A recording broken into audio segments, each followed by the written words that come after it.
step. 1 Corinthians 15:34. Awake to righteousness and sin not. My people lack the knowledge. I speak this to your shame. Be not deceived. Evil communication corrupts good manners. A line upon line, you can get the whole matter. If you coming like the pastor, you can never understand precept to precept. True. Woo! Take your time. For the Most High, right? For the Most High, yours. Woo! Love not the world, neither the things that's in it. You lusting for flesh, right? You got an evil why to your brother to the right side. Niggas testify that they on the grind. My work is white paper, I get high on black scriptures. Motivated cause I'm chosen, Edom is my opponent. Ox know his owner, the ass the master crib, but Israel do not know. I'm tryna sing a song, cause you kinda slow.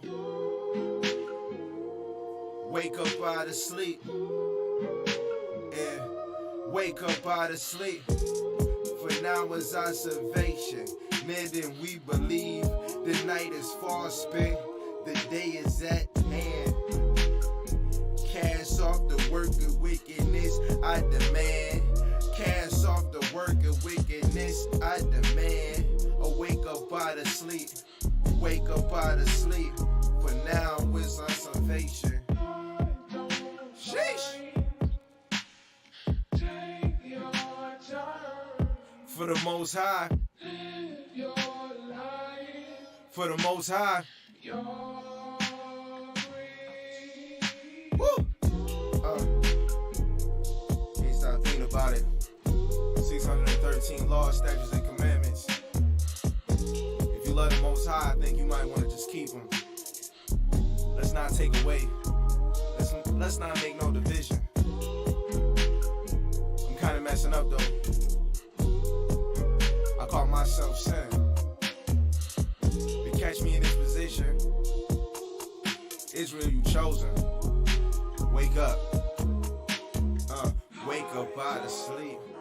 Wake up out of sleep. For now is our salvation, near than we believe.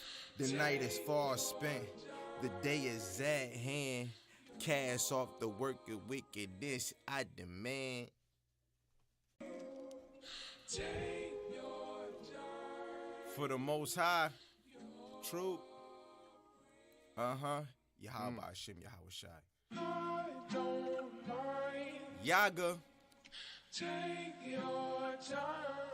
For the Most High, lost. Live your life. For the Most High, lost. Wake up out of sleep, true. Wake up out of sleep, right? For now is our salvation, near than we believe. The night is far spent, yes. The day is at hand.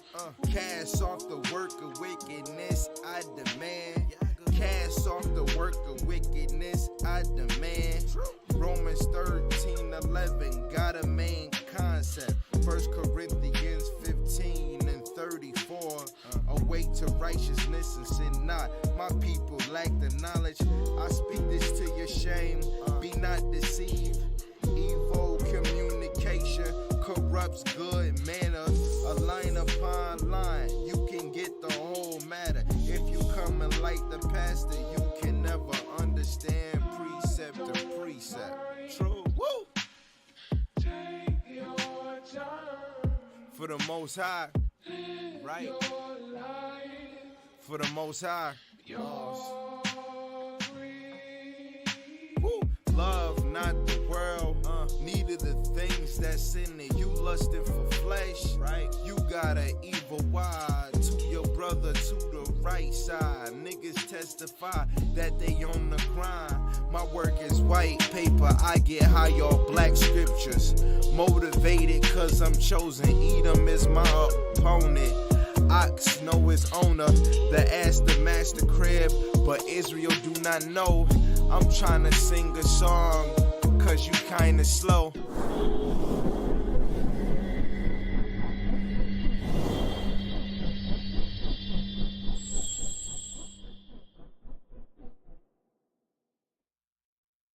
Shalom, shalom, shalom, Israel, shalom. Kwam Yashua. All praises to the Most High, Yahweh, Bahasham Yahweh Shai HaMashiach. All right, it's a nice rainy day today. It's raining, spring rain. All right, and we see it's a blessings. We see what's going on in the news. You see that the Supreme Court shut down the abortion policy. I see a lot of Esau, Karen, they're mad. They're mad because abortion is shut down. The men are mad. How could the Supreme Court do something like that? Well, hey, that's the nature of the beast, right? Most High said in Revelation, the 13th chapter, that saw two horns like a lamb, came up like a lamb, and then in the end it spake as a dragon. So it's doing what it's supposed to do. It's showing you that it's about love and righteousness, but in the end, it's going to speak like a dragon. The endeavors and the attempts is going to be of the devil and of Satan. So that's their job. But anyway, that's good. You need to shut down that abortion garbage anyway. You know what I mean? And because Esau, he should stop getting abortion because his numbers are dwindling down anyway. All right? He's a minority in the earth. All right? But we're going to move on to better things, in the scriptures. A continuation of our class. Joseph and Israel in Egypt, part 2. I want to show some history, historical books, records, and stuff showing that what took part in Egypt with the H.O.D.C and Israel in Egypt, and also with Joseph. So when we read our history, the H.O.D.C and Israelites played an integral part of Egypt. And for anyone to say that the Israelites were never in Egypt, that history never existed, we never exited Egypt, that's a blatant lie. Because you can't have the Israelites without the H.O.D.C or vice versa. Like I said, Israel played an integral part with the H.O.D.C in Egypt. Part of Egypt fame came of Israel in Egypt during the 18th dynasty. That was a period of one of Egypt's most successful triumph that they ever had in that 18th dynasty, when they expelled the H.O.D.C out of Egypt. But before I start a class, like as usual, I'll start my class with Psalms of 43rd chapter. Psalms. And we're going to begin with Psalms of 43rd chapter. Hallelujah.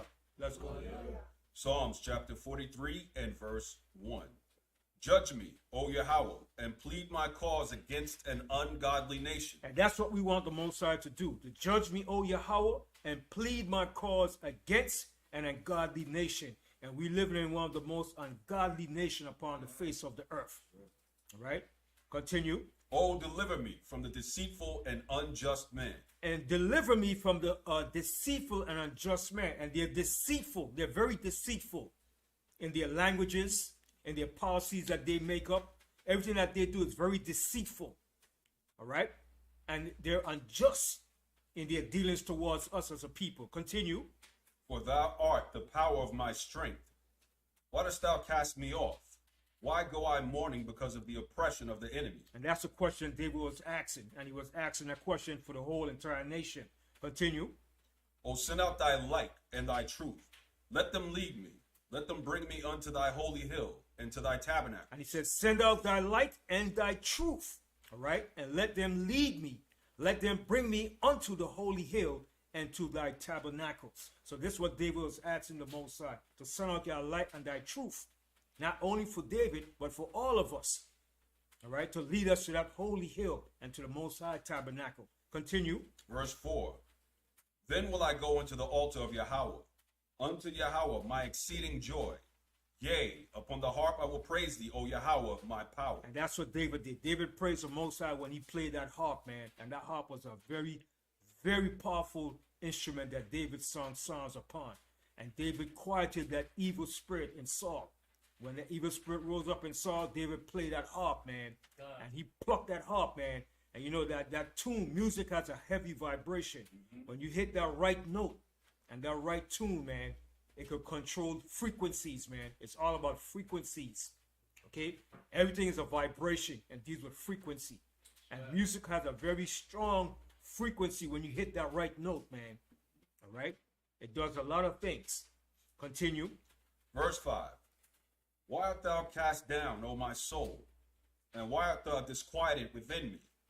Hope in Yahweh, for I shall yet praise him, who is the health of my countenance and my power. See that? For the Most High is the health of my countenance and my power. And I say hallelujah. All right. So shalom to all Israel. All right. I said Kwam Yasharallah. I say shout out to you foes, you enemies, you haters as well, that hate the Most High, that hate the Bible, that hate the truth. Shout out to you too, because you playing your part too, and you don't even know it. All right. But most prop goes to those that believe in the Most High and trust in the Most High. That's who the props goes to. Kwam Yasharallah. Right? Because our kingdom is coming. All praises to the Most High. So we're going to go into what we left off last week. Last week we left off with Joseph and Israel in Egypt when we read in Genesis, the 42nd chapter. Now, we got to the part, but I want to show this book here too, some historical facts. I want to bring up out my phone too. I want to show this book here. It's called World History. This book is called World History. Everybody see it? It's called World History. All right. Written by a host of different authors and scholars. All right. And in this book here, on page 83, I want to read page 84. I want to read some a few topics in here. But let me show this picture right here. This is a picture of the Nubians. Because people say, no, the Egyptians didn't enslave the Nubians. See in this upper page right here? The Nubians over here. See the Nubians there? This is on the on what you call the Medunetta, the writings of the wall of Egypt. Okay? And you see the Nubians there as tribute bringing offerings to the Egyptian. This was under Thutmose III. All right? Under Thutmose the first and Thutmose III in their rulership. That's when the Egyptians highly oppressed the Nubians under Thutmose III. And the Nubians were subject to the Egyptians, bringing tribute. All right? So people tell, no, Egypt never enslaved nobody. Yes, they did. Okay? They subjugated Nubia and raided Nubia of its gold. Okay? And they made them slaves too in their houses. Okay? But the major slaves were the Israelites that they enslaved. So when the Amuz came up from the Thebes dynasty, because they were down in the upper part of Egypt, contending with the Nubians. So when they came back into Egypt, and that new pharaoh came to power, which was Amenhotep, they said, wait a minute. These guys gonna make a league with the Nubians and the Hyksos? We can't have that. So we have to enslave the Hebrews in Egypt. And that's what he did. Okay? And we're gonna show you some more history on that. Okay? So the Nubians were being subject to the Egyptians. Okay? Bringing a tribute to Egypt. So I want Yeshua's going to read this part here for me. Oh, something happened. Yeah, what up?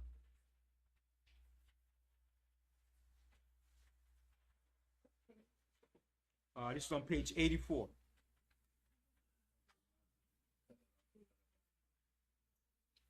The authors. Okay, it's a host of authors. It's by McDougall Little, and the authors it's a host of authors. Roger B. Beck, Linda Black, Larry S. Krieger, Philip C. Naylor, and the publisher is Houghton Mifflin Company. Yeah, McDougall Little. Yeah. A Houghton Mifflin Company.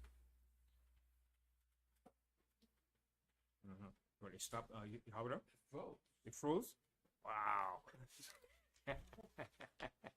Probably just gotta get a new camera. Love you, man. Wow. You can't make this stuff up. Every week. You cannot make this stuff up. I guess maybe when you And move. it won't even cut off. Can you believe that? It won't cut off.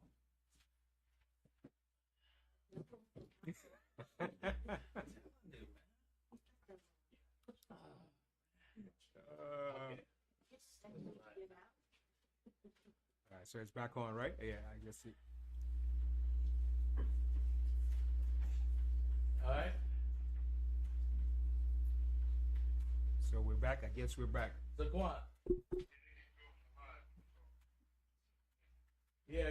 You see it now? So Okay. Okay, so we apologize for a little technical difficulties. You know how it is. When certain things are being brought out, we have a little difficulties, but we're gonna continue on. All right. So like I was showing you, how the Nubians were being brought tribute to the Egyptians. All right, in Egypt. I'm gonna let you read this part here. I just want to read a few paragraphs in here. Certain things doesn't coincide with other historical authors. But I want to read this part on page 83. It's called the New Kingdom of Egypt. Now, the New Kingdom was a new kingdom in the 18th dynasty that was established in the lower part of Egypt when H.O.D.C took over Egypt under the 18th dynasty. That was called the New Kingdom. And after they expelled the H.O.D.C. All right, go ahead, you show it. Okay, this is World History by McDougall Hill, page 83. The Empires of Egypt and Nubia Collide, titled The New Kingdom of Egypt. After the prosperity of the Middle Kingdom, Egypt descended into war and violence. This was caused by a succession of weak pharaohs. Right, so you had a period of weak pharaohs, and that's how Egypt was able to be taken down by the H.O.D.C. All right, like I said, my personal belief, the H.O.D.C, I believe that they were either Syrians or Assyrians. All right, because when H.O.D.C pushed them out, he pushed them out into the northern part of Palestine. Okay, that's where he pushed them to, in the northern part of Palestine. History will tell you that the H.O.D.C were a Shemitic people as Amorites. That's totally off. Amorites are not Shemitic people. Amorites are Hamitic people. All right, continue. This was caused by a succession of weak pharaohs and power struggles among rival nobles. The weakened country fell to invaders who swept across isthmus of Suez in chariots, a weapon of war unknown to the Egyptians. Right, so the H.O.D.C brought unknown weapons into Egypt and chariots into Egypt that the Egyptians have never seen before. And this is how they were so successful in taking the Egyptians down. Continue. These invaders, nomads called Hyksos. See, they call them H.O.D.C. In the Egyptian, they were known as foreign rulers of Egypt. All right, continue. Ruled Egypt from 1640 to 1570 BC. That's incorrect. That's only 80 years. The H.O.D.C ruled for more than 80 years in Egypt. They ruled for approximately at least 150 years in Egypt. Okay, 150 years they reigned in Egypt. They reigned from the 15th to the 17th dynasty of Egypt. That's the H.O.D.C reign. And Joseph was in that reign of the H.O.D.C during the 17th dynasty. Right? When the H.O.D.C got expelled, before they got expelled, Joseph died before the H.O.D.C got expelled. All right? Then after that came the 18th dynasty, where we were enslaved in that 18th dynasty. Continue. The Hyksos invasion shook the Egyptians' confidence in the desert barriers that had protected their kingdom. Around 1600 BC, a series of warlike rulers began to restore Egypt's power. Among those who helped drive out the Hyksos was Queen H.O.D.C. The queen took over when her husband died in battle. The next pharaoh, Thutmose, won a great victory over the hated Hyksos. His successors drove the Hyksos completely out of Egypt and pursued them across the Sinai Peninsula into Palestine. See, and he pushed them way up into the Sinai Peninsula into Palestine in the northern part. So that's why I greatly believe they were either Syrians, because they were shepherds just like the Hebrew Israelites. Okay, so he expelled them out of Egypt. So in order for you to say that Israel never existed, that's like saying the H.O.D.C never invaded Egypt. Okay, and we know the H.O.D.C invaded Egypt and they ruled Egypt, because that humiliated the Egyptians so bad that when they had a chance to take back Egypt, that new king said, nah, we got to put the children of Israel in slavery. He said, lest they join forces with our enemies. And their enemies were the H.O.D.C and the Nubian. So he said, you know what? We have to enslave these Hebrew Israelites in Egypt, because we were still in Egypt at that particular time. Continue. After overthrowing the Hyksos rulers, the pharaohs of the New Kingdom, about 1570 to 1075 BC, sought to strengthen Egypt by building an empire. Egypt now entered its third period of glory in the New Kingdom. That's the New Kingdom, which was the 18th dynasty in Egypt, in the lower part of Egypt. That began our dynasty, that we were in Egypt. Okay? Now, from that point, in that 18th dynasty, that's when we were in Egypt as slaves. All right? When Jacob and his sons went down to Egypt, we were not slaves in Egypt. And we're going to go back to that part where Joseph was ruling in Egypt. And this was the beginning point when his father and his brothers came down to Egypt. All right, continue. During this time, it was wealthier and more powerful than ever before. See, Egypt became wealthier and more powerful than ever before. Why? Because you had slave labor to build up your country, Egypt. All right? The readers here too. The top of page, let me make sure I don't miss anything. The top of page 84. Thutmose III. Now, Thutmose III, this was the pharaoh of the Exodus. All right? So you had Thutmose III and you had Thutmose I. This is where Moses' name came from. Moses was born during the time of Thutmose I. Right? That's where his name came from. Read it. Go ahead. Thutmose III proved to be much more warlike ruler. In fact, his eagerness to ascend to the throne, Thutmose III may even have murdered his stepmother, Hatshepsut. Hatshepsut was the one that found Moses in the Nile River. Okay? Read on. Between the time he took power and his death around 1425 BC, Thutmose III led a number of victorious invasions into Palestine and Syria. He led 17 annual invasions into Palestine. He was a warlike pharaoh. 17 annual invasions. And during that period, he was fighting against the Nubians and he enslaved the Nubians, raided Nubia of their gold and their wealth. Continue. Under Thutmose's rule, Egyptian armies also pushed farther into South Nubia. See, Egyptian army pushed further south into Nubia because their kingdom, which was the upper kingdom, was close to Nubia. All right, let me pull up a map. Let me show you a map here on my phone. Give me 1 second.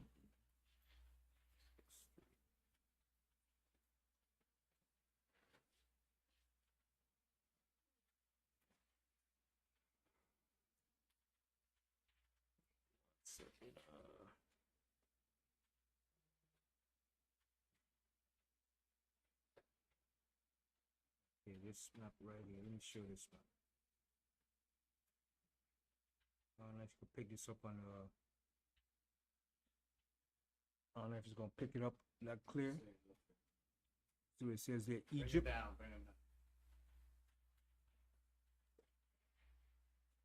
So it says Egypt there. Let me see what numbers. 17 and 19. Okay, where Nubia is,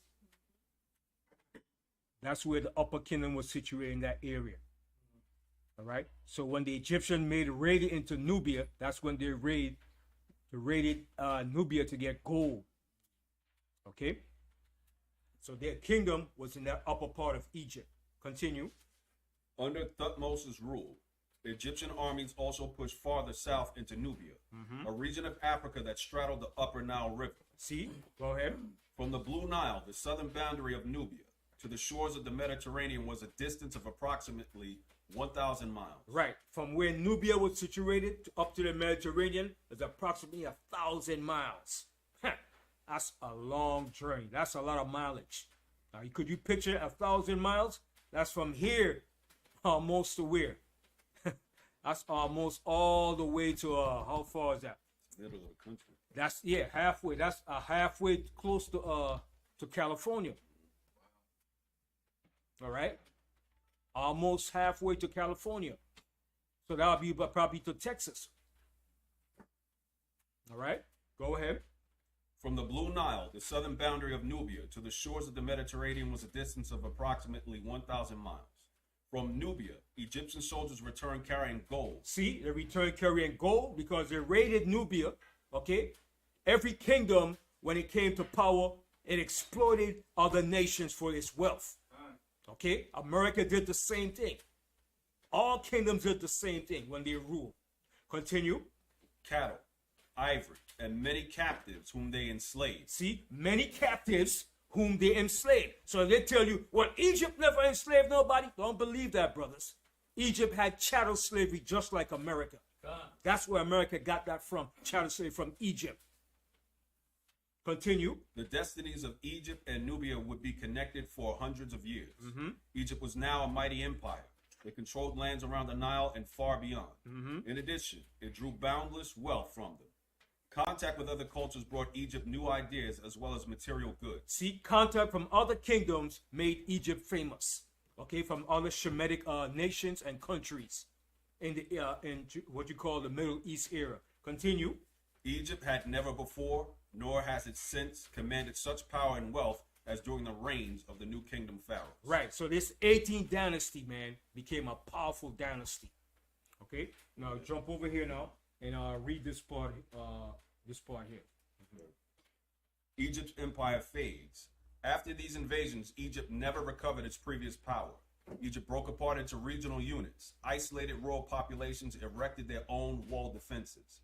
In Egypt's former empire, numerous small kingdoms arose. Each was eager to protect its independence. As the empire faded into a distant memory, princes of these small kingdoms treated Egyptian officials with contempt. Power. All right. So that's good. I'm gonna drop down there. Yeah. From 950 to 730 BC, Libyan pharaohs ruled Egypt and erected cities. See, Libyan pharaohs took over the Egyptian rule dynasty. Okay, Taharka. Okay, Shishak. All right, go ahead. Far from imposing their own culture, the Libyans embraced the Egyptian way of life. See, the Libyans embraced the Egyptian way of life just like the H.O.D.C did. The H.O.D.C embraced the Egyptian culture. Okay, so every kingdom that invaded Egypt took on the Egyptian culture, just like the H.O.D.C did. Continue. When the Nubians came forth to seize power, they too would adopt the Egyptian religion. See, when the Nubians took seize of Egypt, they took on the same culture as the Egyptian. They did the same thing too. They adorned themselves in Egyptian culture, took on Egyptian names too. Continue. Would adopt the Egyptian religion, manners, and culture. See, they adopted their religion and their cultures. There was more to it. Oh, yeah, the next part. The Kushites conquered the Nile region. For centuries, Nubia, the area along the upper Nile River south of Egypt, had been a source of products and slaves for Egypt.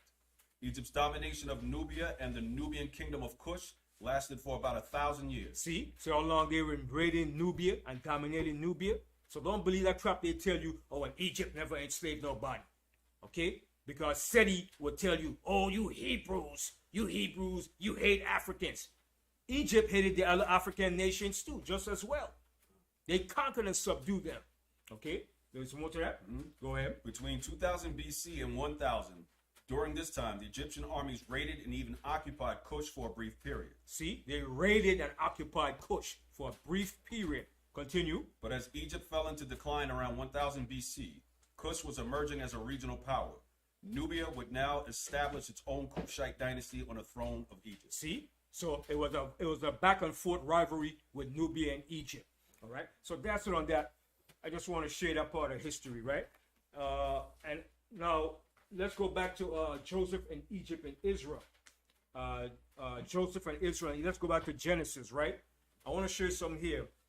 Now, when Joseph was ruling in Egypt, remember we told you what age did he take? What age did he become ruler of Egypt? What age did he become ruler of Egypt? At 30. All right. So remember, let's go back real quickly to that real quick. All right. Let's get a little brush up real quick on that. Let's go to Genesis 41.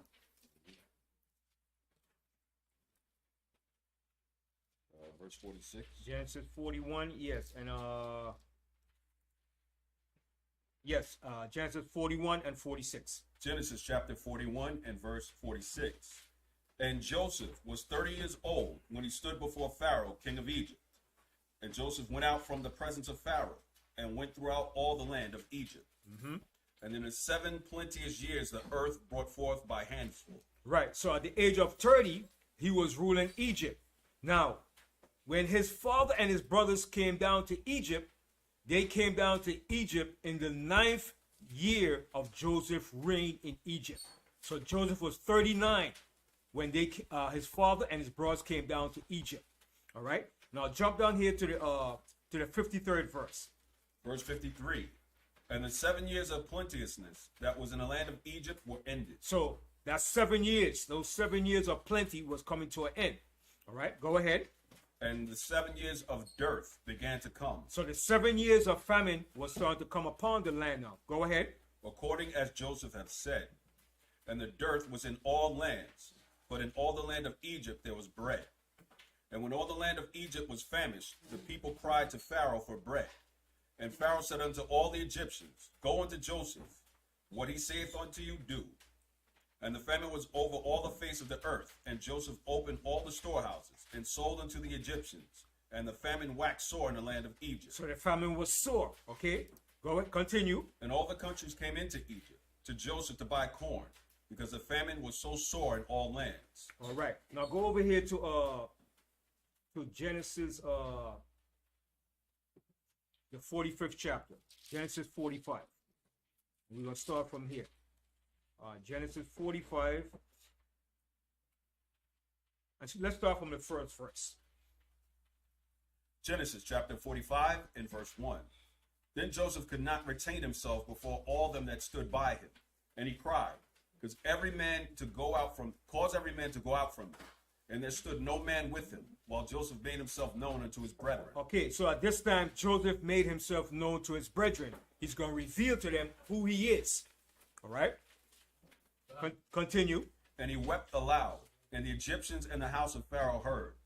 And Joseph said unto his brethren, I am Joseph. Doth my father yet live?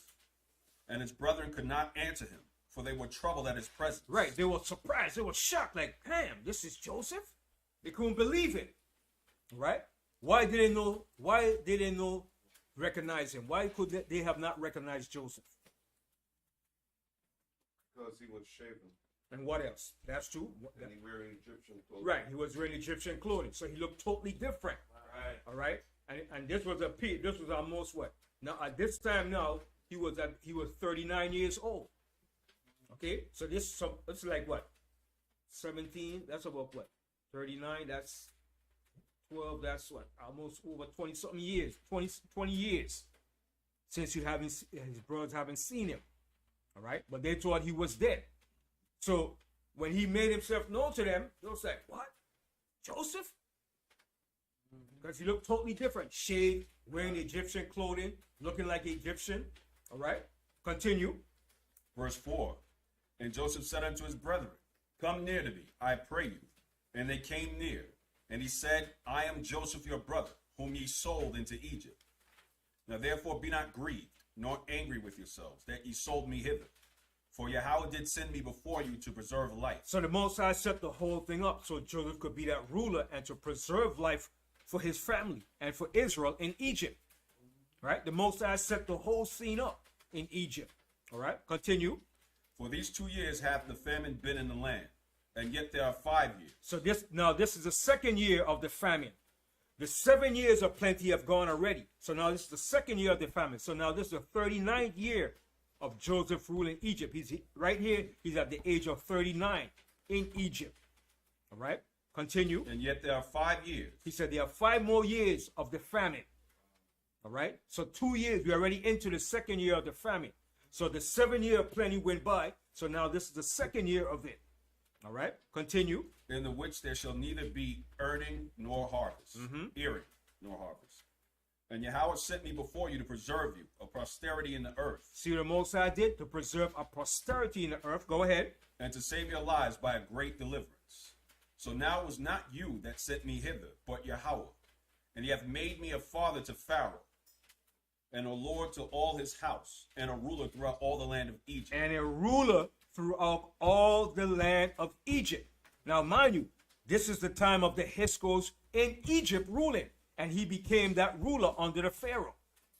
Okay? Continue. Verse 9. Haste ye, and go up to my father, and say unto him, Thus saith thy son Joseph, Yahweh hath made me Lord of all Egypt. Come down unto me, tarry not. And thou shalt dwell in the land of Goshen. So he said, and thou shalt dwell in the land of Goshen. When you look at any map and you look up Goshen, it's in the lower parts of Egypt, right next to Avaris. Avaris is the area where the H.O.D.C were ruling in. Okay, that's the Nile Delta Valley area. That's the most fertile part of Egypt. They have all the most wheat, corn, livestock. Okay, about 90% of the vegetation that comes from Egypt comes from that area. Still today, corn, wheat, livestock comes from that area of Egypt. And that's the best land that Joseph gave us. Continue. And thou shalt dwell in the land of Goshen, and thou shalt be near unto me, thou and thy children, and thy children's children, and thy flocks, and thy herds, and all that thou hast. And there I will nourish thee, for yet there are 5 years of famine. See, there are 5 more years left to this famine. All right, continue. Lest thou and thy household, and all that thou hast, come to poverty. And behold, your eyes see, and the eyes of my brother Benjamin, that it is my mouth that speaketh unto you. And ye shall tell my father of all my glory in Egypt. So he's telling them now, go back and tell my father of all the glory that you have seen and what I've told you, that I'm ruling here in Egypt now. I'm the governor in Egypt. Continue. And of all that ye have seen, and ye shall haste and bring down my father hither. And he fell upon his brother Benjamin's neck and wept. And Benjamin wept upon his neck. Moreover, he kissed all his brethren and went upon them. And after that, his brethren talked with him. And the fame thereof was heard in the Pharaoh's house, saying, Joseph's brethren are come. And it pleased Pharaoh well, and his servants. And Pharaoh said unto Joseph, say unto thy brethren, this do ye, lade your beasts and go, get you into the land of Canaan. So the Pharaoh is saying, okay, now I'm going to give you all these things. Now go back into the land of Canaan. Go and get your father, and you come back down to Egypt. Go ahead. And take your father and your households, and come unto me, and I will give you the good of the land of Egypt, and you shall eat the fat of the land. So he said, and I will give you the good of the land of Egypt. Okay, continue. Verse 19. Now thou art commanded, this do ye. Take you wagons out of the land of Egypt for your little ones, and for your wives, and bring your father and come. Also regard not your stuff, for the good of all the land of Egypt is yours. So he said, the good of the land of Egypt is yours. Okay, it's going to be yours. Continue. And the children of Israel did so, and Joseph gave them wagons, according to the commandment of Pharaoh, and gave them provision for the way. To all them he gave each man changes of raiment, but to Benjamin he gave 300 pieces of silver, and 5 changes of raiment. So he gave extra to Benjamin. Okay? Why he did that? Why did Joseph do that? Right, same mother, same father. All right? So he had more of an affinity for Benjamin than all the other of his other brothers, because that was his mother only son besides those 2. All right, so they had a close relationship. All right, go ahead. Verse 23. And to his father he sent after this manner 10 asses laden with good things of Egypt, and 10 she-asses laden with corn and bread and meat for his father by the way. So he sent his brethren away, and they departed. And he said unto them, see that ye fall not out by the way. Why was he saying this? When he said, see that you fall not out by the way. Why was he telling them that? Let me see if y'all can pick up. Why did he say, see that you fall not out of the way?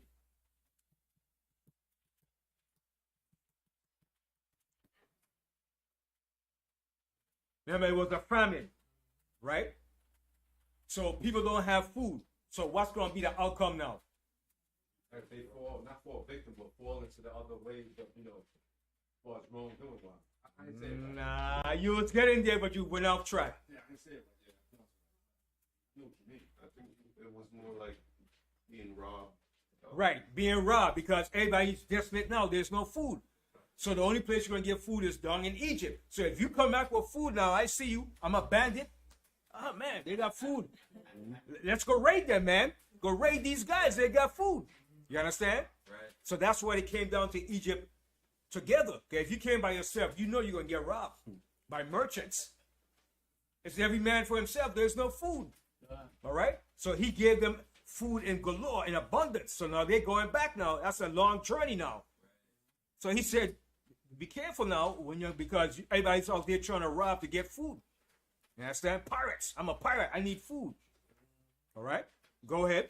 Genesis 45 and 25. And they went up out of Egypt and came into the land of Canaan unto Jacob their father, and told him, saying, Joseph is yet alive. So now it's bringing the news. So listen, Joseph is alive, man. All right, go ahead. And he is governor over all the land of Egypt. And he is governor over all the land of Egypt. And you know, Jacob like, nah, stop lying to me, man. My son is dead. All right, go ahead. And Jacob's heart fainted, for he believed them not. His heart fainted, like, damn, I can't believe this. What? My son is ruling in Egypt? That was a shock to him. All right? And he's alive because they told him he was dead. They brought the report. His sons brought the report. Look, your son is dead. Look at his garment. See the blood in it? Look, some wild beast killed him. And Jacob believed it. So when he hear this now, Jacob is governor in Egypt? All right, go ahead. Verse 27. And they told him all the words of Joseph, which he had said unto them. And when he saw the wagons which Joseph had sent to carry him, the spirit of Jacob their father revived. Right, so he revived. He said, wow, my son is alive. His spirit came alive, man. He's like, wow, my son is alive in Egypt ruling? So this is the point showing you that when Joseph was ruling in Egypt, there wasn't no slavery. And this was a period of 80 years that Joseph ruled in Egypt. And we're going to show the age and time that he ruled in Egypt. Because when you became a governor or ruler, you rule until your death. Okay? Continue. Verse 28. And Israel said, it is enough. Joseph, my son, is yet alive. I will go and see him before I die. Right. So Jacob said, yo, I'm going to see my son before I die. Now, how old was Jacob here now at this age? He wasn't young here. Jacob was 130 years at this particular time. Okay? So when he went down to Egypt, he was 130 years. And he lived 17 years in Egypt, Jacob. 17 years in Egypt. And while he lived, there wasn't no slavery. And when he died, there wasn't no slavery. Okay? Let's read the 46th chapter. Genesis chapter 46. And Israel took his journey with all that he had, and came to Beersheba, and offered sacrifices unto Yahweh of his father Isaac. And where's anybody know where's Beersheba?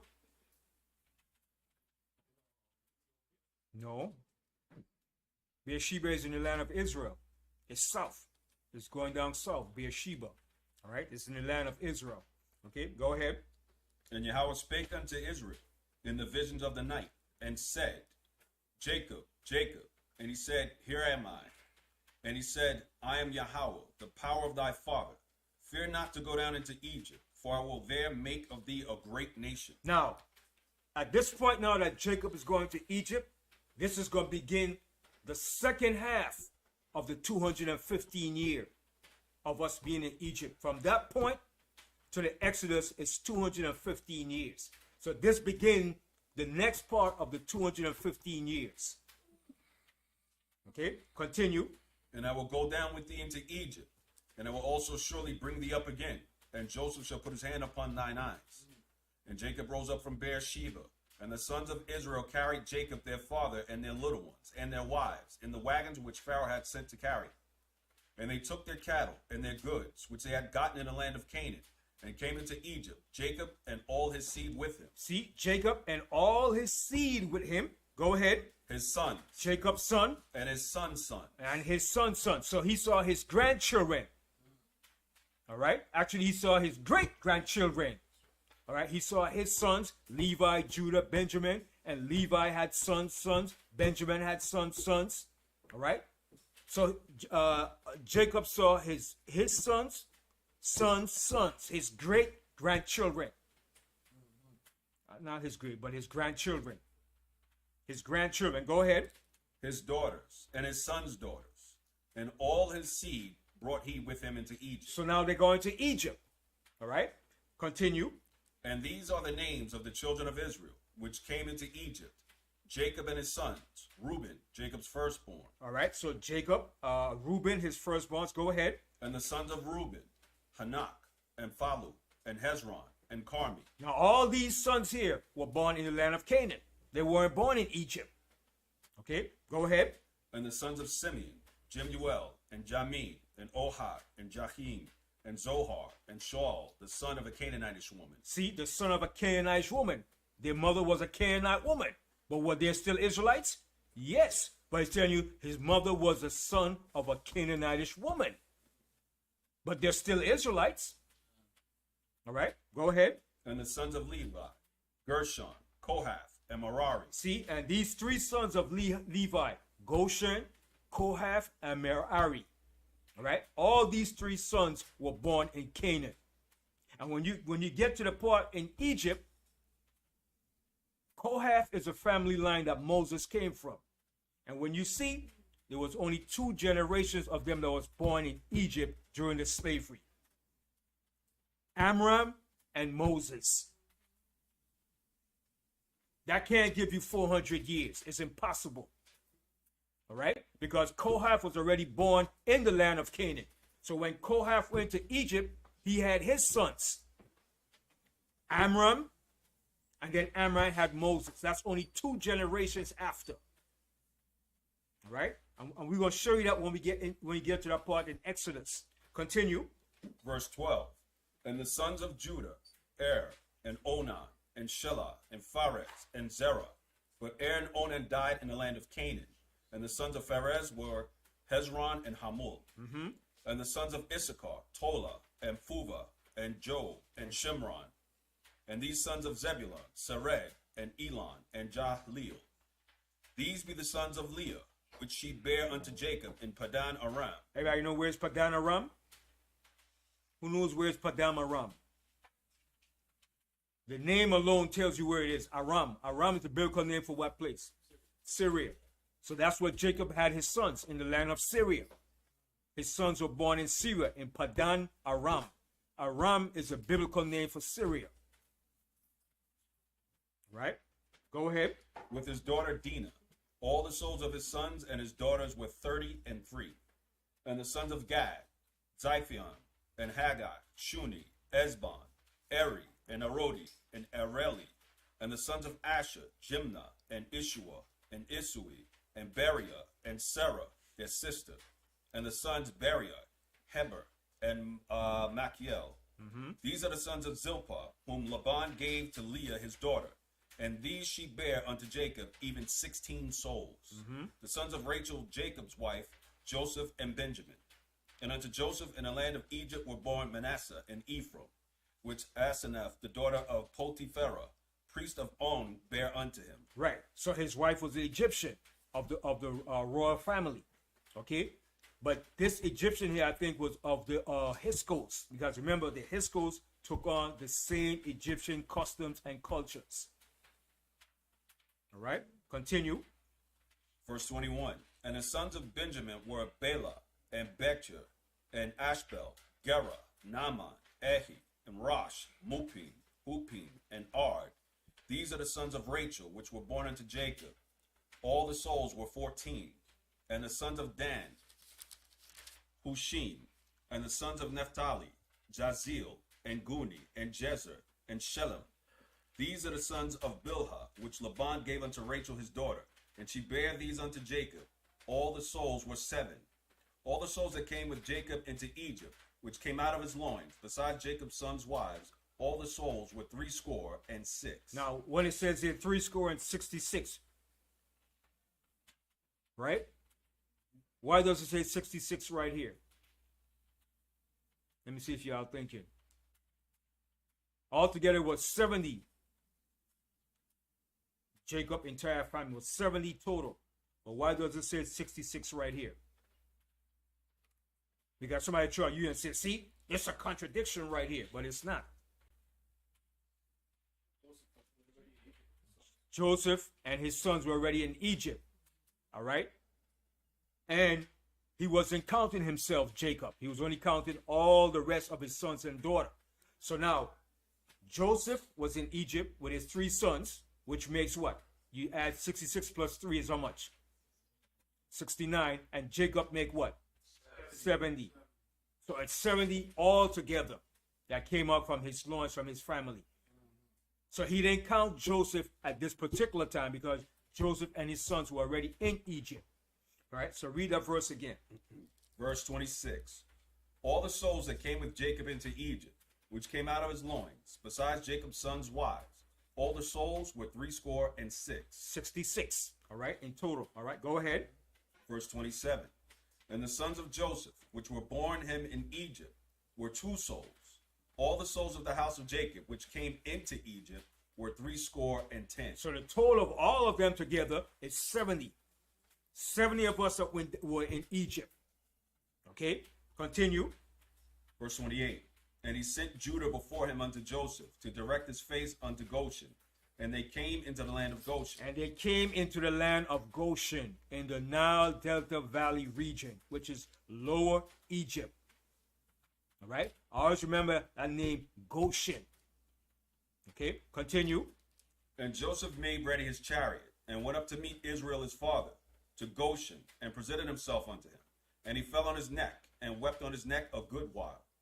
And Israel said unto Joseph, Now let me die, since I have seen thy face, because thou art yet alive. He said, man, you're alive. Could you imagine how happy he was, man, to see his son? All right? And Joseph seeing his father too, vice versa. All right? Because Joseph had Jacob had loved Joseph too. That was his beloved son. All right? Yeah, he made that coat. All right? Go ahead. And Joseph said unto his brethren, and unto his father's house, I will go up and show Pharaoh, and say unto him, My brethren and my father's house, which were in the land of Canaan, are come unto me. And these men are shepherds. And so he said, and the men are shepherds. So he's letting them know, listen, we're shepherds. Just like the H.O.D.C were shepherds too. They were also called shepherd kings, but foreign rulers of Egypt. Because shepherds were an abomination to the Egyptians. Continue. For their trade hath been to feed cattle, and they have brought their flocks and their herds and all that they have. So, what was another name that Esau used today? In this time that we live in, Esau call them what? A famous name that Esau called shepherds or cattle takers. What did he call them? Cattle ranchers or cowboys. All right. You know we were the cowboys. That's where he got the name from. Yeah, boy, cowboy. Cattle handlers. That's what we were doing when we were over here too. Nate Love and all those guys. They were the first black cowboys. I used to take down a cow, manhandle him. Okay. We were the cattle handlers, man. Then they gave us the name cowboys. Esau wasn't a cowboy. Talking about I'm a cowboy. We were the cowboys over here, doing all the work for them. It's the same thing back then. We were called shepherds back then. Okay? History always repeats itself, man. All right? Continue. Genesis chapter 46 and verse 33. And it shall come to pass, when Pharaoh shall call you, and shall say, What is your occupation? See that? Why did Joseph know this? Remember, Joseph was very intelligent. He said, when Pharaoh called you and asked you your occupation, okay, that's what he's telling them before you go before Pharaoh. Because Joseph knew that the true Egyptians didn't like shepherds. But in order for him to say that, that means that these H.O.D.C were not native Egyptians. This is how you tell the difference between the native Egyptians and the so-called people that invaded Egypt, that became pharaohs, the H.O.D.C. They were shepherds too. They had the same occupation as we did. Read a verse again. Verse 33. And it shall come to pass, when Pharaoh shall call you, and shall say, What is your occupation? What is your occupation? This is what he's telling them now. Go ahead. That ye shall say, Thy servant's trade hath been about cattle from our youth. From even our until youth, now. we've been taking care of cattle. Sheep, goats, cattle, livestock. Go ahead. Even unto now. Even until now. Go ahead. Both we and also our fathers, that ye may dwell in the land of Goshen. He says, from our youth even until now, both we and also our fathers. Who was he talking about when he said our fathers? Our father. Right. Jacob, Isaac, and Abraham. Abraham did the same thing too. Remember, Abraham was rich in cattle and cattle. Remember when him and Lot had a dispute? And Abraham said, listen, we don't have to fight. You take this part of the land, I take this part of the land. We'll go with our sheep and our cattle. All right? So his grandfather, his great-grandfather, was doing this business for a long time. Now his sons are still doing it. All right? And also, too, while we were in Egypt, we were doing what? Processing wine. making one of the best wine in Egypt for the pharaohs in the 18th dynasty. Some of the best wine that Egypt had came from the land of Canaan. All right, continue. Continuing with verse 34. That ye may dwell in the land of Goshen, for every shepherd is an abomination unto the Egyptians. So you see that? Shepherds were abominations to the Egyptians. They didn't like shepherds. So no way the Egyptians could have had us in their country sharing the same land if they were the true native Egyptians. They wouldn't have allowed it. But these were foreigners that ruled Egypt, known as the H.O.D.C. All right? Continue. Let's read the 47th chapter. Chapter 47. Then Joseph came and told Pharaoh and said, My father and my brethren, and their flocks, and their herds, and all that they have, are come out of the land of Canaan. And behold, they are in the land of Goshen. See how many times it's telling you the land of Goshen? So it's no way you can't get around that the Israelites didn't dwell in Egypt when it's telling you geographically exactly where we were located in the land of Goshen. The land of Goshen is situated in the Nile Delta Valley, Lower Egypt. And for anybody to deny that, that means they're biased, they're hateful, and they hate the Most High, and they hate the people of the Most High. Continue. Verse 2. And he took some of his brethren, even 5 men, and presented them unto Pharaoh. And Pharaoh said unto his brethren, What is your occupation? Now here's the Pharaoh asking himself, what is your occupation? The Pharaoh himself is asking them, what is your occupation? Go ahead. And they said unto Pharaoh, Thy servants are shepherds, both we and also our fathers. See, so they retain the same that Joseph told him to say. When you go before Pharaoh, you say you're a shepherd, man, okay? Because he's going to put you in the best land. So Joseph knew this. So he said, he advised him, listen, when you go before Pharaoh, you tell him you're shepherds, all right? Because he's going to put you in the best land of Egypt. That's how a ruler rules when it comes to your people. You're supposed to look out for the interests of your people. When the so-called Jews put their people in office, they look out for the so-called Jews. Okay? But when our people get in office, well, I'm here for the benefit of the American people, not just blacks. But everybody that elects somebody from their nation, they look out for their own people. You put a Chinese in office, he's going to look out for his own people. You put a Polish in office, you put an Italian, he's going to look out for the interests of his Italian people. But when it comes to our people, well, no, see, well, I can't do that. We have to look out for the interests of the American people. Cut the bull crap, man. You're supposed to look out for the interests of your people. That's why we put you in office. That's why you were elected. So why vote then? Why vote to put a person in office not going to look out for your interests and the best interests for your people? That's the purpose of when you put a person in office. You understand? The so-called Jews, check this out. They put anybody in office. They look out for their best interests. They make sure they get the 401ks. They make sure they get all the money that goes to the generation what is passed on down to family, sons. They look out for those interests, man. They make sure the neighborhood is well protected, well secure, have the best roads, have the best schools. But when it comes to our people, it's a different story. It's very few of our black politicians that do that. Very few of them that look out for the interests of our people. But that's the way it's supposed to be. You're supposed to look out for the interests of your people. That's why we put you in office. You're supposed to fight for the cause of your people when you get in that position. And that's what Joseph did. Even though he was looking out for the welfare of Egypt, but he still looked out for his family, his brethren. Okay, go ahead. Genesis chapter 47 and verse 4. They said moreover unto Pharaoh, For to sojourn in the land are we come. For thy servants have no pasture for their flocks. For the famine is sore in the land of Canaan. Now therefore, we pray thee, let thy servants dwell in the land of Goshen. See? How many times repeat that? Let us dwell in the land of Goshen. So you can't get around that. Continue. And Pharaoh spake unto Joseph, saying, Thy father and thy brethren are come unto thee. The land of Egypt is before thee. In the best of the land make thy father and thy brethren to dwell. See what he said? In the best of the land. The best of the land of Egypt. Continue. in the land of Goshen, let them dwell. And if thou knowest any men of activity among them, then make them rulers over my cattle. And Joseph brought in Jacob his father, and set him before Pharaoh. And Jacob blessed Pharaoh. And Pharaoh said unto Jacob, how old art thou? Now, why did Jacob bless Pharaoh? You might say, why Jacob blessing Pharaoh? Is that showing honor? Right, honor and courtesy. Being that he's a foreigner or stranger in the land, he's showing that respect and that courtesy.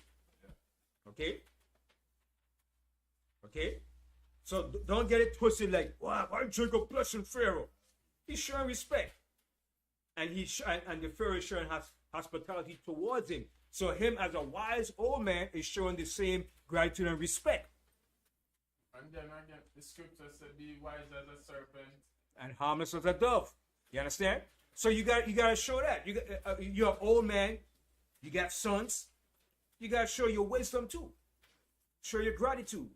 All right? Continue. And Pharaoh said unto Jacob, how old art thou? Now Pharaoh's asking Jacob, how old are you, man? Go ahead.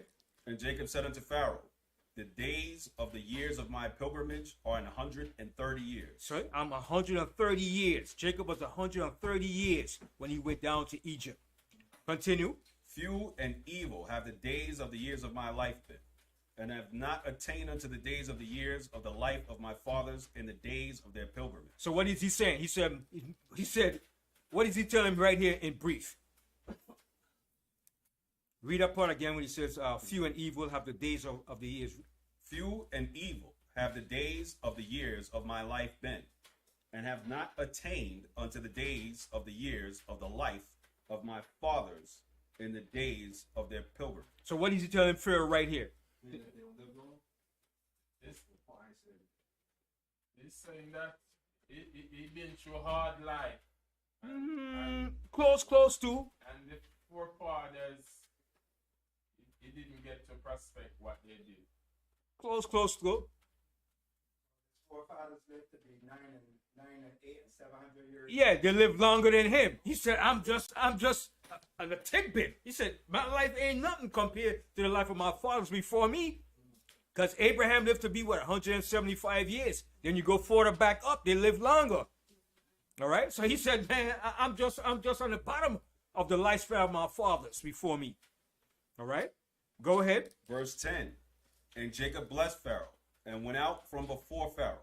And Joseph placed his father and his brethren, and gave them a possession in the land of Egypt, in the best of the land. See, in the best of the land. Go ahead. In the land of Ramesses. Now, why does it say Ramses here? Because that was the land where Ramses also was going to have to inherit to when Ramses came into rulership. So what the Egyptians did, they made up, the pharaohs, they already made up names and lots for them that they was going to have. But this Ramses was not the pharaoh during this time. When Peter reads, they'll say, Ramses was a pharaoh. No, he wasn't. Ramses came in the 19th dynasty after we left Egypt. This was in the 19th dynasty, nor was this the 18th dynasty yet. This was the 17th dynasty. This was coming to the end of the 17th dynasty. All right? Go ahead, read a verse again. Verse 11. And Joseph placed his father and his brethren, and gave them a possession in the land of Egypt, in the best of the land, in the land of Ramesses, as Pharaoh had commanded. And Joseph nourished his father and his brethren, and all his father's household with bread, according to their families. And there was no bread in all the land, for the famine was very sore, so that the land of Egypt and all the land of Canaan fainted by reason of the famine. So both countries were famished, Egypt and the land of Canaan. Go ahead.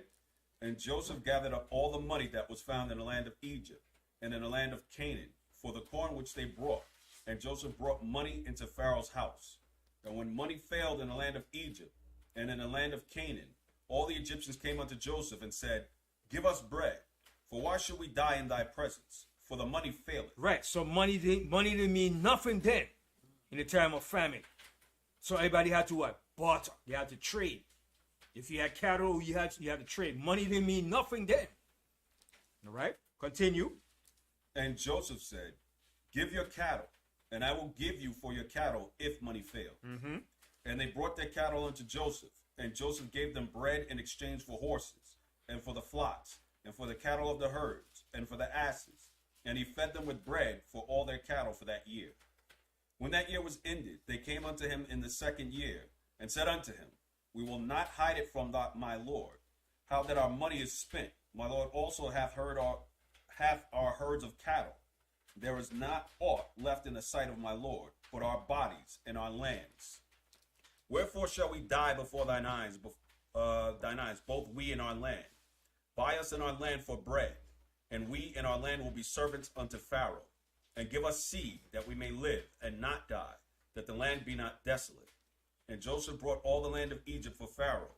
For the Egyptians sold every man his field, because the famine prevailed over them, so the land became Pharaoh's. And as for the people, he removed them to cities from one end of the borders of Egypt, even to the other end thereof. Only the land of the priests bought he not, for the priests had a portion assigned to them of Pharaoh, and he did eat their portion which Pharaoh gave them, wherefore they sold not their lands. Then Joseph said unto the people, Behold, I have brought you this day and your land for Pharaoh.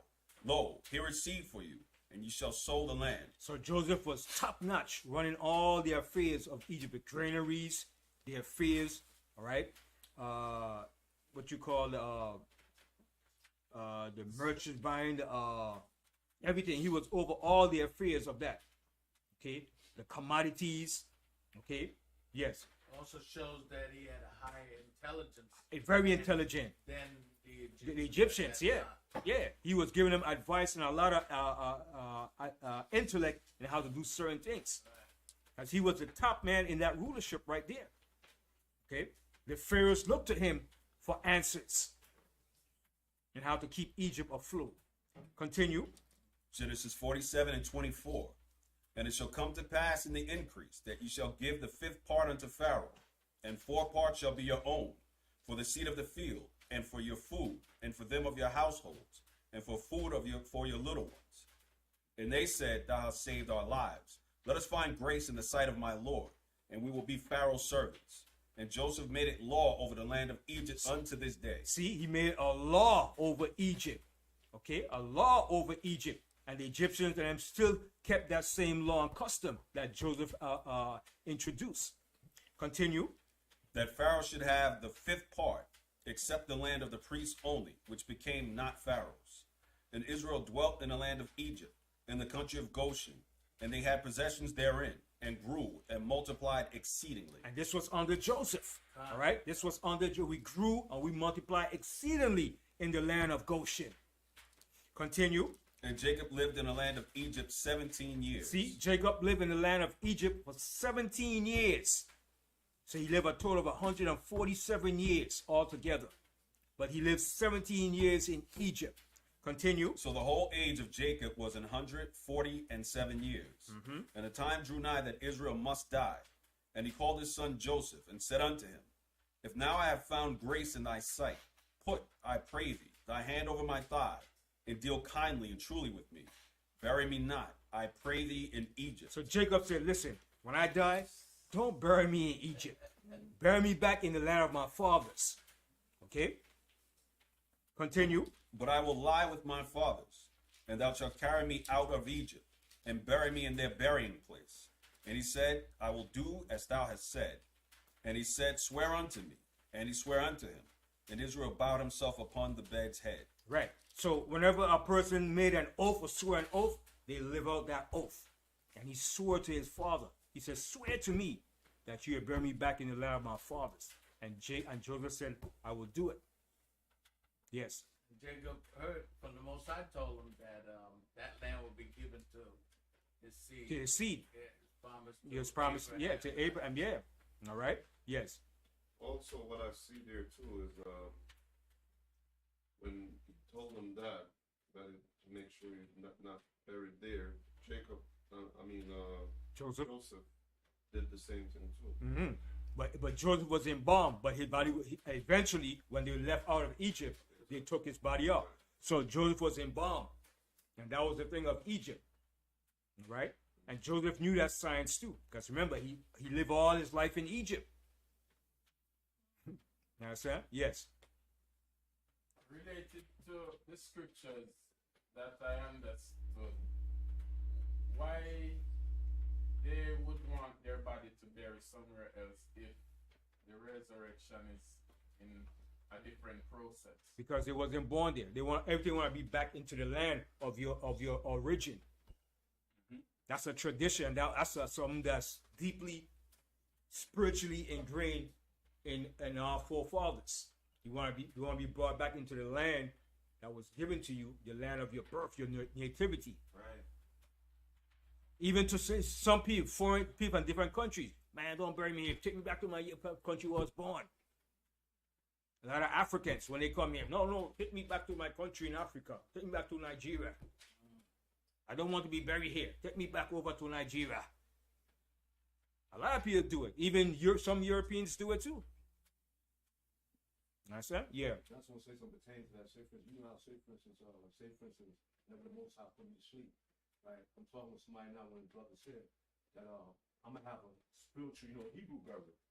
Wherein if you tell your like say for instance now, you tell your family members that how you be buried, they do it any kind of way. You take their body part and all that stuff.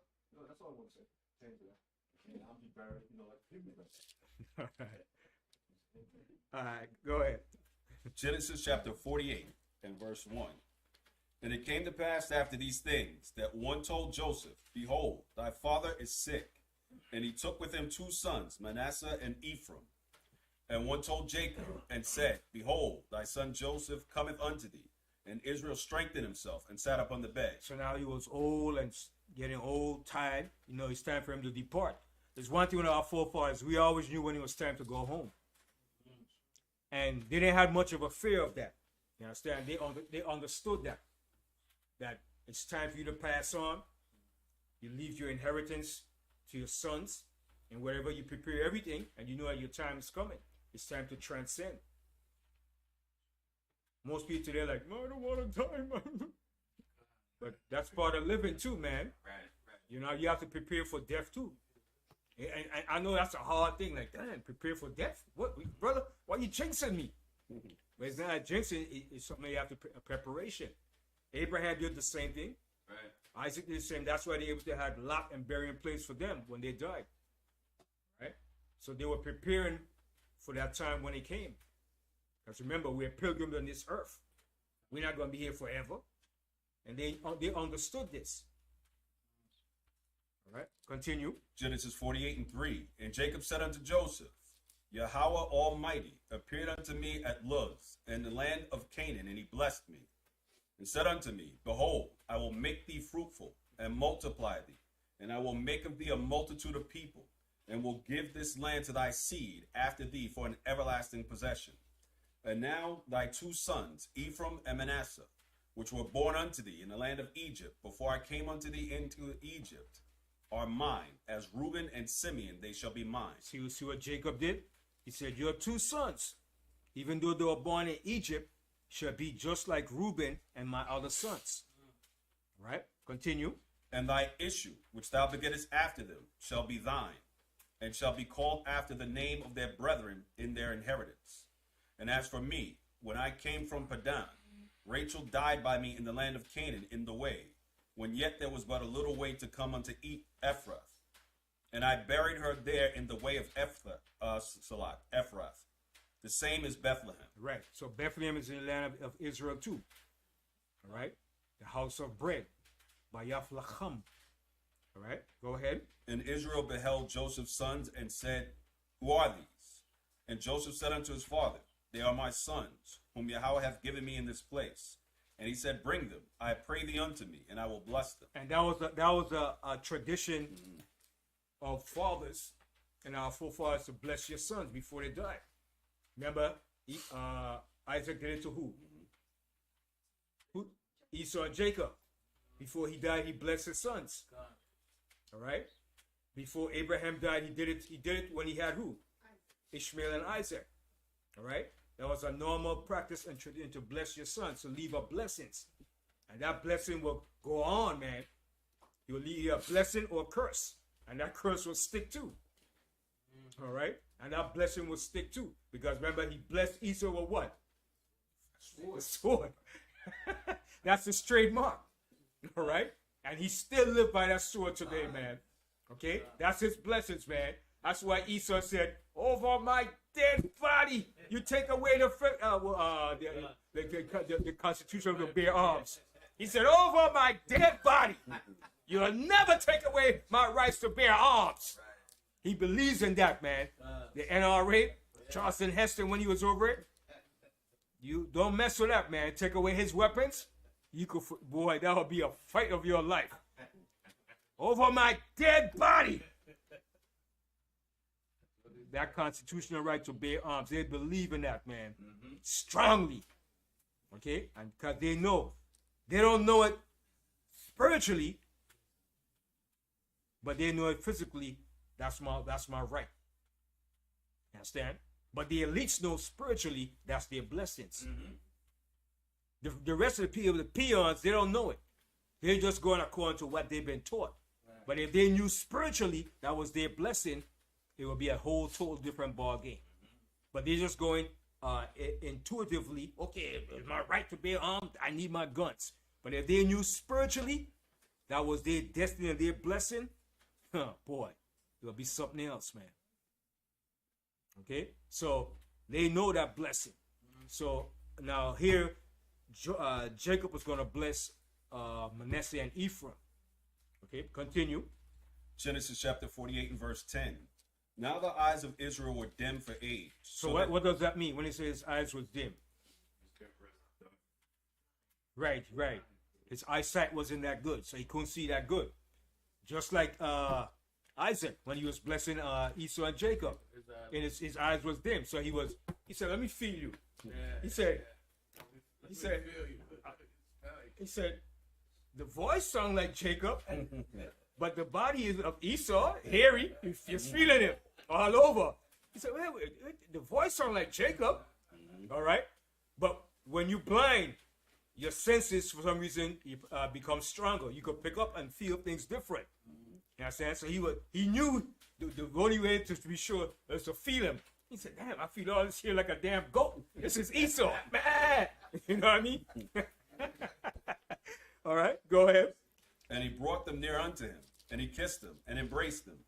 And Israel said unto Joseph, I had not thought to see thy face, and lo, Yahweh hath showed me also thy seed. And Joseph brought them out from between his knees, and he bowed himself with his face to the earth. And Joseph took them both, Ephraim in his right hand toward Israel's left hand, and Manasseh in his left hand toward Israel's right hand, and brought them near unto him. And Israel stretched out his right hand and laid it upon Ephraim's head. So he did the opposite. Because, the elder is supposed to get the blessing. But Jacob did the opposite. All right? Now watch what Joseph said now. Go ahead. And laid it upon Ephraim's head, who was the younger, and his left hand upon Manasseh's head, guiding his hands wittingly, for Manasseh was the firstborn. And he blessed Joseph, and said, Yahweh, before whom my fathers Abraham and Isaac did walk, the power which fed me all my life unto this day, the angel which redeemed me from all evil, bless the lads, and let my name be named on them, and the name of my fathers Abraham and Isaac. Let them grow into a multitude in the midst of the earth. And when Joseph saw that his father laid his right hand upon the head of Ephraim, it displeased him. What is he doing, man? Because he knew the elder son is supposed to get the blessing from the father, that right hand, that blessing. Go ahead. And he held up his father's hand to remove it. He held up his hand like, no, Pops, hold up, Dad. Hold up, what you doing?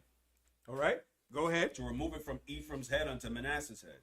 And Joseph said unto his father, Not so, my father, for it is the firstborn. Put thy right hand upon his head. No, Father, put your right hand upon the firstborn. Because your right hand represents that blessing. All right, go ahead.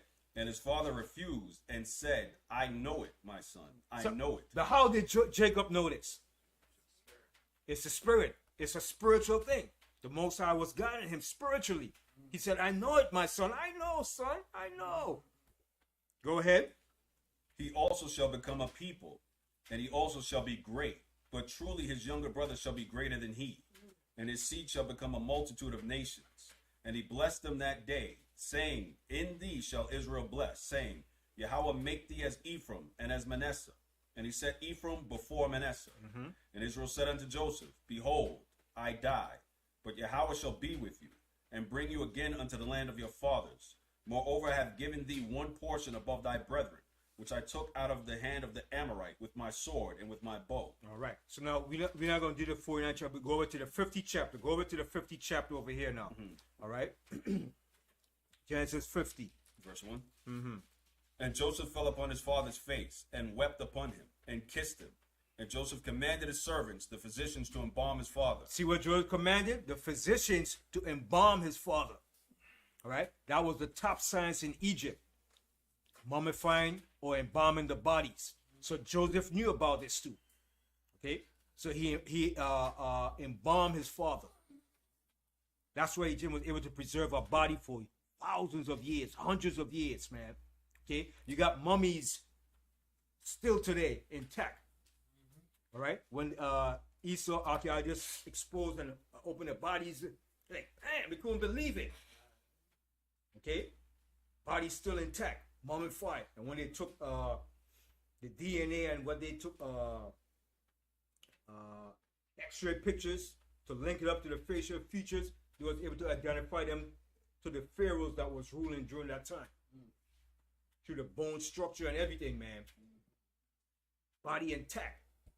What they do, they would take out the intestines, the guts, and all that stuff, and stuff it with flowers and apothecary, sweet-smelling stuff, seasoning. You know what I mean? And preserve that body, man. You know, that was a hell of a science. And Joseph knew that science too. All right. So read that verse again. Verse 2. Genesis chapter 15, verse 2. And Joseph commanded his servants, the physicians, to embalm his father. And the physicians embalmed Israel. And 40 days were fulfilled for him. For so are the days of those which are embalmed. And the Egyptians mourned for him 60 days. So check that out. 60 days plus 40. That's 100. That's 100 days, man. All right. Go ahead. And when the days of his mourning were past, Joseph spake unto the house of Pharaoh, saying, If now I have found grace in your eyes, speak, I pray you, in the ears of Pharaoh, saying, My father made me swear, saying, Lo, I die. In my grave which I have digged for me in the land of Canaan, there shalt thou bury me. Now therefore let me go up, I pray thee, and bury my father, and I will come again. He said, let me go bury my father, and I'll come back again into Egypt. So he gave him that leaf, that permission. Go ahead. And Pharaoh said, Go up, and bury thy father, according as he made thee swear. And Joseph went up to bury his father, and with him went up all the servants of Pharaoh, the elders of his house, and all the elders of the land of Egypt, and all the house of Joseph, and his brethren, and his father's house. Only their little ones and their flocks and their herds they left in the land of Goshen. See, they keep repeating that word. They left in the land of Goshen. About over 10 times the land of Goshen. So there's no way you could say the Israelites never existed. If you go and do the archaeological facts, you will find the facts that we were in the land of Goshen. But like I said, when you read the history in the Josephus, Manetho, Manetho, was an Egyptian historian in the 3rd century BC. He was biased and he hated Israel. And what he did, he tried to omit the history of us being in Egypt. And this is where all your modern day Egyptologists, white or black, use that based on his premise of him omitting Israel being in Egypt. He omitted us being in Egypt of what the Most High did to Egypt in destroying them in the plagues. So he purposely tried to not put our history in Egypt. He refused to put that we were in Egypt as a people. Okay? Like I said, the Egyptians, they never liked us, man. And they were very biased towards us. Very biased, man. And Manetho, remember that name, Manetho, Egyptian historian. He rewrote all the history of Egypt. And he was the one that categorized Egypt into 30 dynasties. He was an Egyptian historian during the 3rd century BC, just prior to the Greeks coming on the scene. Okay? And just like I said, this is where your black Egyptologists and your white Egyptologists get their base of information from. Of omitting that Israel was ever in Egypt or were slaves in Egypt. Or the Exodus ever happened. They'll say, oh, the plagues never happened. That's not true. Okay? But the Most High words verify everything that went down in Egypt. Hold on and go to Psalms 136. There's a lot of scripture to verify what the Most High said is true. Many witnesses wrote what happened in Egypt. Go to Psalms 136. Psalms chapter 136 And I think it's the 10th verse. and verse 10. To him that smote Egypt in their firstborn, for his mercy endureth forever. And brought Israel out from among them, for his mercy endureth forever. With a strong hand and with stretched out arm, for his mercy endureth forever. To him which divided the Red Sea into parts. Right, the Most High split and divided the Red Sea into parts. They'll tell that never happened. That's just a fairy tale. That's what they will tell you. Okay, you got a lot of haters out there that hate the Most High. Okay, go ahead. For his mercy endureth forever. They made Israel to pass through the midst of it. I made Israel to pass through the midst of it on dry ground. The Most High opened up that sea on both sides, man. Okay, go ahead. For his mercy endureth forever. But overthrew Pharaoh and his hosts in the Red Sea. For his mercy endureth forever. To him which led his people through the wilderness, for his mercy endureth forever. To him which smote great kings, for his mercy endureth forever. The Most High slew many kings for us in the land of Canaan. Go ahead. And slew famous kings, for his mercy endureth forever. Sihon, king of the Amorites, for his mercy endureth forever. And Og, king of Bashan, for his mercy endureth forever. And gave their land for an heritage, for his mercy endureth forever. Even an heritage unto Israel his servant, for his mercy endureth forever.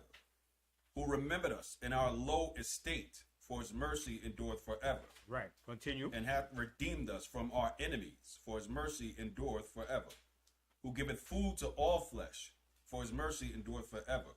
O give thanks unto Yahweh of heaven, for his mercy endureth forever. Right, hallelujah. So this is what the Most High did. But the historians and archaeologists and scholars, and there's a famous one too. He always pops up, seems to answer the question. His name is it comes up on Quora, asks a biblical question, and he's from Australia. I was like, wait, why is it he always pops up to answer the question? Then he would say, oh no, archaeologists and historians said Israel never in Egypt. He always answered every biblical question. I said, why is this guy always popping up to be the one answering the question? A devil, an Edomite. Let me see if I can find it real quick. I forget his name. I said, this devil is something else, boy.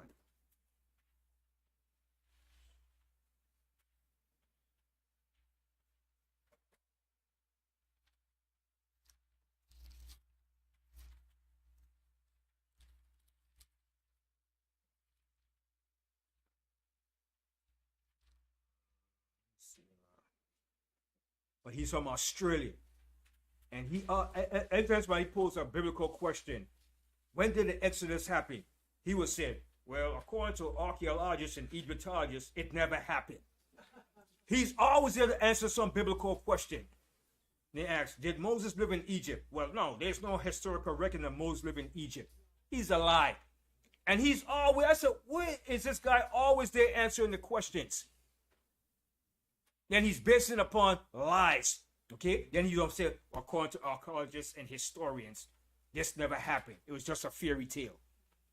You see how the Most High have plenty enemies that hate the Most High and hate the people of the Most High? They're going to pay for that, man.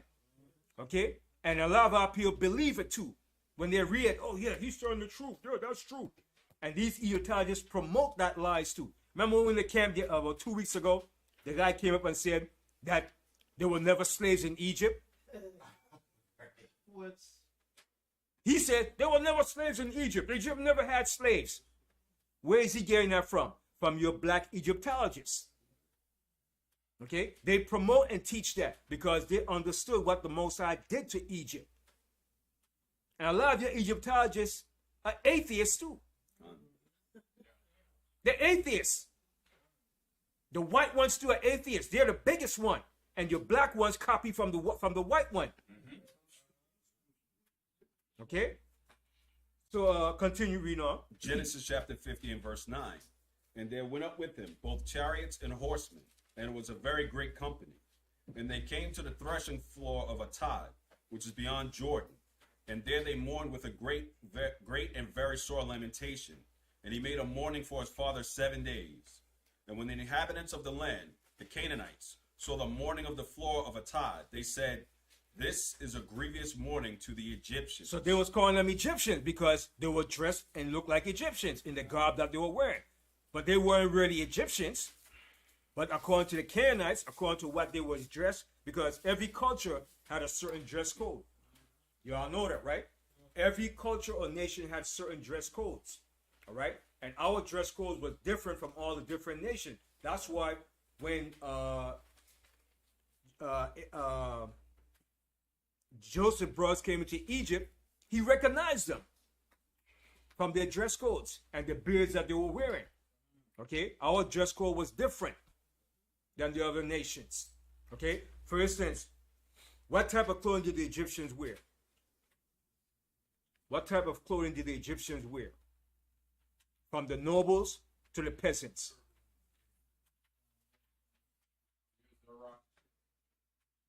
You use a wrap around them. Made of what? Cotton. Okay? Most of our clothing was made from what? Either sheep's, goat clothing. Only once in a while we will wear cotton sometimes. But a lot of time our clothing was made from sheep, goats, lamb. But the Egyptians wore cotton all the time because Egypt had one of the best cottons and finest linen in Egypt. All right? Now, if you're of the royal family, you will wear a crown. All right? It was a crown that's shaped like a you ever see the pin? For the pin they use for bowling? The Egyptian crown looks similar to that. All right? If you came from Lower Egypt, you wear a red crown. If you came from Upper, you wear white. All right? So when they merged the kingdoms, it was blue. All right? Everything came, it was blue. But Lower Egypt wear a red crown. It would differentiate between the different kingdoms. Yeah. So the lower would wear the red crown, and the upper would wear the white crown. All right? And it shapes them like a pinball from you use from bowling. That's what it's shaped like. That's the crown that they'll wear. And they'll wear mainly the cotton. Cotton, because it was so hot in Egypt. Right? So every culture differentiate in the clothing and apparel that they wore. All right? And ours was different. Now, when we came out of Egypt and we got the laws, what made it more different now? What made it more different from all the other nations? We pick up back our culture. Right, but what was added? Right, the fringes and the ribbon of blue. That stand out differently from all the other nations. That fringes and that ribbon of blue. All right? Okay, so continue. So the Canaanites thought they were Egyptians from the clothing that they was wearing. Because remember, while we were in Egypt too, we started to wear their clothing too. Right. We here in America, what are we wearing? Levi's jeans and the same clothing that they're wearing too, right? We're wearing our enemies' apparel. Because that's what happens. We're in captivity under your enemies. All right? So in Egypt, we were wearing the linen clothing made of cotton. All right? And guess what? We were taking care of the farming those cotton too. All right? We're doing a lot of things in Egypt. Planting wine. The pharaohs were drinking the best of the wines, man. Okay? Building brick structures, houses for the pharaohs. Continue. This is a grievous mourning to the Egyptians. Wherefore the name of it was called Abel Mizraim, which is beyond Jordan. And his sons did unto him according as he commanded them. For his sons carried him into the land of Canaan, and buried him in the cave of the field of Machpelah, which Abraham bought with the field for a possession. See, so Abraham brought this field for his son, preparation for their death. All right, continue. Of a burying place of Ephron the Hittite before Mamre. And Joseph returned into Egypt, he and his brethren, and all that went up with him to bury his father, after he had buried his father. And when Joseph's brethren saw that their father was dead, they said, Joseph will peradventure hate us. Now, so they're saying, wait a minute now, daddy is dead. Joseph's going to hate us now. But they was thinking differently. He wasn't going to hate his brethren. Okay, continue. and will certainly requite us all the evil which we did unto him. And they sent a messenger unto Joseph, saying, Thy father did command before he died, saying, So shall you say unto Joseph, Forgive, I pray thee now, the trespass of thy brethren, and their sin, for they did unto thee evil. And now we pray thee, forgive the trespass of the servants of Yahweh thy father. And Joseph wept, and they spake unto him. And his brethren also went and fell down before his face, and they said, Behold, we be thy servants. And Joseph said unto them, Fear not, for am I in the place of Yahweh? But as for you, ye thought evil against me, but Yahweh meant it unto good, to bring to pass, as it is this day, to save much people alive. Now therefore fear ye not, I will nourish you and your little ones. And he comforted them and spake kindly unto them. See what he did? And that's what he did to his brethren. He nourished them and comforted them while he lived as being governor. Go ahead. And Joseph dwelt in Egypt, he and his father's house. And Joseph lived 110 years. So he lived, Joseph lived to be 110 years. 110 years. So from the time he began to rule from 30 to 110, that's what? 80 years of him ruling Egypt. 80 years of him ruling Egypt as governor. Continue. And Joseph saw Ephraim's children of the third generation. The children also of Machir, the son of Manasseh, were brought up upon Joseph's knees. And Joseph said unto his brethren, I die, and Yahweh will surely visit you, and bring you out of this land unto the land which he sware to Abraham, to Isaac, and to Jacob. And Joseph took an oath of the children of Israel, saying, Yahweh will surely visit you, and ye shall carry up my bones from hence. So he said, and you're going to take my bones. Don't leave my bones here in Egypt. Even though I live here a long time, take my bones with you when I die. Go ahead. So Joseph died, being 110 years old, and they embalmed him, and he was put in a coffin in Egypt. See, that's it. So we're going to end right here. I'm going to show you a little history of the H.O.D.C. So Joseph lived to be 110 years old. All right. So he ruled 80 years in Egypt. And within those 80 years, no slavery happened in Egypt. That was the prosperous time of us in Egypt. So from the age of 17, he went down to Egypt till his death, 110. That's 93 years that he lived in Egypt. Almost 100 years he lived in Egypt. Almost 100 years he lived in Egypt. So did he know all the culture of Egypt? Yes, he did. Did he know the language? Yes, he did. Could he read and write the Egyptian fluently? Yes, he did. He knew all the arts and science of Egypt. Okay? So he was a great factor in Egypt while we was there for those 80 years. Now, within those 80 years, no slavery happened. And even after when he died, there still wasn't no slavery. It's when Moses was born, that's when the slavery kicked in. And that's going to be our next subject when I continue this class. All right?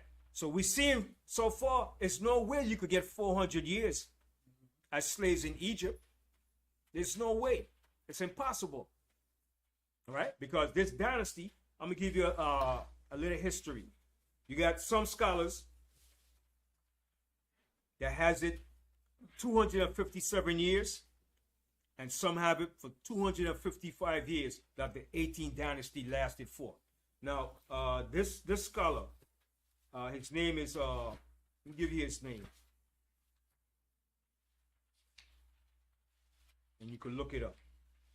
It's called Heilbrunn. Heilbrunn.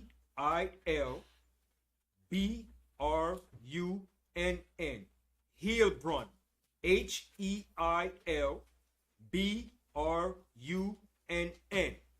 Now he has this dynasty, 17 rulers that rule in that 18th dynasty.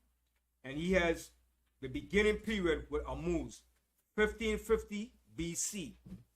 So the last ruler, which is Haremheb, 1295 BC.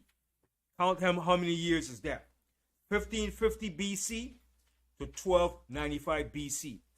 Do the math. How many years is that? Do the math. Everybody, do the math and see. 1550 BC to 1295 BC. and see how many years is that.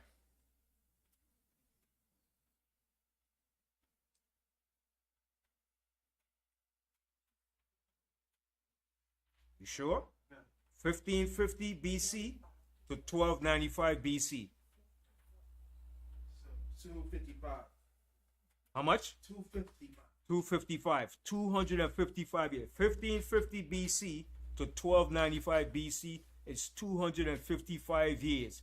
That's the length of that 18th dynasty of Egypt. So if that dynasty lasted and ruled for 255 years, it's no way you could get 400 years of slavery in Egypt. That's one scholar that give that time period. Now there's another scholar. I mainly go with 2 or 3 scholars. I don't go with a whole heap of scholars. It gets too confusing. 2 or 3 is the most. Now this scholar here, his name is Michael Stoker. All right? And these black historians, I don't follow them because they're a bunch of liars too. They ain't gonna tell you no truth. They're gonna lie. This name is Michael Stoker. Let me spell his name. So you could get it.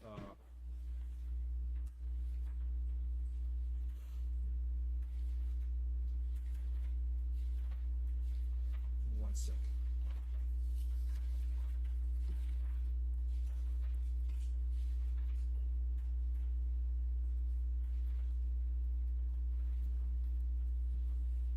His name is Stocker, Stoker. Michael Stoker. And it was called The History of Ancient Egypt. What is that? I wrote his name down here. 1 second.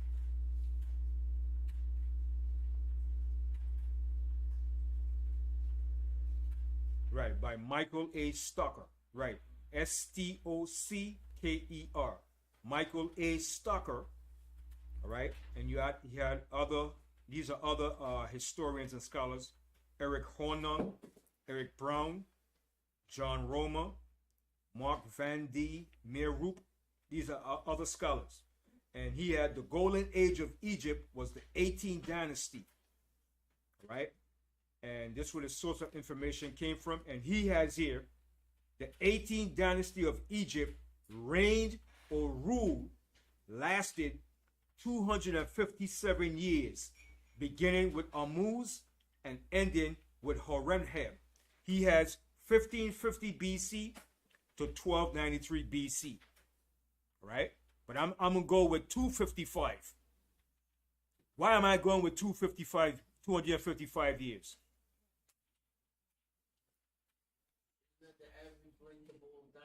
That's the average length of most ruling empires, 250 years. Empires of rulership lasted for 250 years. And I'm going to go with 255, which he has here, from 1550 to 1295. That's when the 18th dynasty ended. It lasted for 255 years. So if your dynasty lasts for 255 years, how could you have slaves in Egypt for 430 years? The math is not adding up. All right? So with that, I want to read some of the H.O.D.C again real quickly. And I'm going to end the class on this. Let me read this real quick.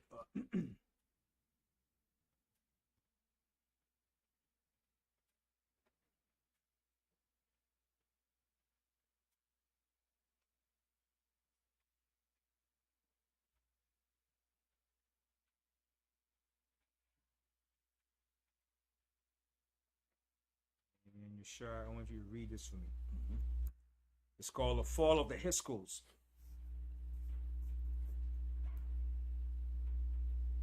Okay, read this part here, right? Then I'm going to tell you where to go to next. Okay. The Fall of the Hyksos by Bob Brer, PhD, Long Island University. Dynasty 8 and Dynasty 14 marked the decline of Egypt and the end of the Middle Kingdom. Dynasty 15 saw the Hyksos, the foreigners, ruling Egypt from their stronghold in the north. See, from the stronghold in the north. Like I said, that's why I believe they were either Syrians or Assyrians. I strongly believe that because when they were kicked out, they were pushed up into the north of Palestine. Continue. Dynasty 16 was a spurious dynasty with probably no real kings. And it's Dynasty 17 when the Hyksos were eventually overthrown. See, Dynasty 17, eventually when the Hyksos were overthrown. So Joseph was in that rulership before it got overthrown by Tammuz. That's the dynasty that Joseph ruled, the 17th dynasty. Okay? And the slavery began in the 18th dynasty. Go ahead. Who defeated the Hyksos? Who defeated the Hyksos? This history from Egypt, all right? Like I said, this was on the Medunetta, the records of Egypt. So if you deny the Israelites in Egypt, then that means the Hyksos never existed. Okay? Read this part here, up to right here. The expulsion of the Hyksos. Hyksos king Apophi's letter to Theban prince Seconray, Tau II. The Hyksos seem to be pretty happy just staying put in the delta. In the delta, in the Nile Delta, in the land of Avaris, the same land that we were in Goshen. Okay, go ahead. But in the south, Thebes. In the south, the Thebes, which was Upper Egypt, go ahead. Which is a good-sized city, is being ruled by Theban princes. It's being ruled by the Theban dynasty of their rulership. That's where Tammuz and Amenhotep the first came from that dynasty. Go ahead. And now our story starts. Now the story starts. Go ahead. The story of the expulsion of the Hyksos. The story of the expulsion of the Hyksos. So I close the case. If Israel never existed, the Hyksos never existed. Because Israel was in the period of the time of the Hyksos' reign. So if you say Israel never existed, then the Hyksos never ruled Egypt. And they can't deny that. Because that was the most embarrassing period in Egyptian history. All right? So with that, I say shalom. I shut the case here. I'm going to continue the rest next week. Yes, Mike, go ahead. Okay, now, this is the record that women in Israel and the men in here, they got daughters and wives. You know, I got car service, right? Now, I want you women to be on your P's and Q's. When you get in these cars, you look and see, like, sometimes the back windows be tinted kind of dark. Okay, when you open that door, before you get in that car, see if that window works. They can lock the window. And on the side, there's a switch for the child safety. Make sure that's not on. Okay, when you get the cab, you make sure it has a T in the front and the C is the last letter. And you look at that partition in the middle, like if it's reinforced, something like in a bank or liquor store, be careful. Because once you close that door, you're trapped in there. Okay, now if you in there and something don't feel right, get on your phone, you call somebody, they got the guy's license number right there, you call. Because they snatching up Israel now. They're snatching up these kids and they're snatching up these women. Okay, that's part of Jacob's trouble coming. So I'm just putting that out there. Yeah. Could I add something to that? Sure. Before you get in the car, walk over, we'll check the driver, especially if you ordered on an app, make sure the driver matches.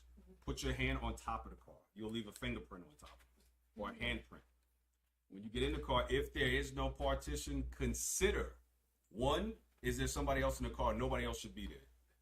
Two, if you have to, you are going to reach around and choke that driver if you have something in your hand. So that's something else to consider.